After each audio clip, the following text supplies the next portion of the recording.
যেকোনো ওয়েদারে প্রতিদিন ব্যবহার করার জন্য মেরিটের এই মিনারেল সানস্ক্রিনটা হচ্ছে আমার একটা হোলি গ্রেল প্রোডাক্ট। আমি যেই শেডটা ব্যবহার করি এই শেডটার নাম্বার হচ্ছে 22।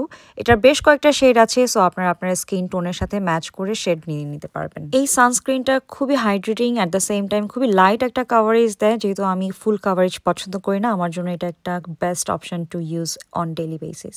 সানস্ক্রিনের উপরে আমি সানস্ক্রিনটাকে সেট করার জন্য শার্লেটেল বে প্রেস পাউডার ফেয়ার সেটা ব্যবহার করে নিচ্ছি। এটা আমার খুবই ফেভারিট।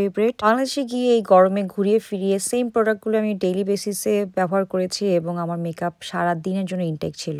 কি পরিমাণ প্রেশারের মধ্যে যে ডেইলি আমি রেডি হয়েছি, একটু পরে একটা কনভারসেশন আমি একদম আপনাদের সাথে শেয়ার করতেছি। আপনারা নিজেরাই শুনে দেখেন যে কি পরিমাণ প্রেশার আমাকে আমার কুকুর দিয়েছে। বলো আমি তো রেডি। তাহলে আমরা আমি তো আরো বসে ভাবছি কাকু রেডি হতে সময় লাগবে।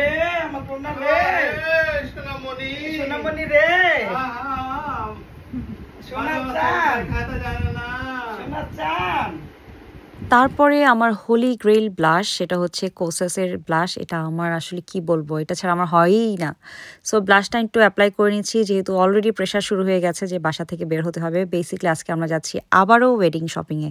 সো আমি খুব তাড়াহুড়া করে আমার মেকআপটা এখন করে নিচ্ছি। অবশেষে বুঝতে পারলাম আমাকে প্রেশার দিয়ে কেউ তেমন রেডি হয়ে শেষ করে ফেলতে পারেনি। সো আমি একটু হাইলাইটার ব্যবহার করে নিচ্ছি। এখানে আমি ডিওরের আমার ফেভারিট হাইলাইটারটা ব্যবহার করছি। এখন আমি একটু লিপসটা লাইন করে নিচ্ছি। এখানে আমি ব্যবহার করছি NYX এর একটি লিপ লাইনার, বাট আমার শেডের নামটা এখন মনে নাই, লিপ লাইনারটাও খুঁজে পাচ্ছি না। সো বলা একদমই সম্ভব না আসলে শেডের নামটা কী ছিল, যদি না আমি খুঁজে পাই।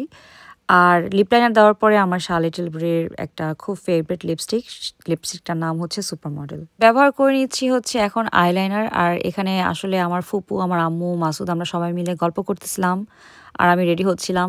সো বাংলাদেশে যতদিনই ছিলাম সেম টাইপের প্রোডাক্টগুলি আমি ডেইলি বেসিসে ব্যবহার করেছি এবং আমার কাছে মনে হচ্ছিল এই প্রোডাক্টগুলি আমার স্কিনে লং লাস্টিং করছিল।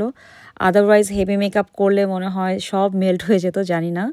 সো কেমন লাগলো আমার এই get ready with me video, please comment করে জানাবেন। অনেক ভিডিও জমে আছে, জানি না কতটুকু কবে দিয়ে শেষ করতে পারবো, বাট হোপফুলি আপনারা এনজয় করছেন।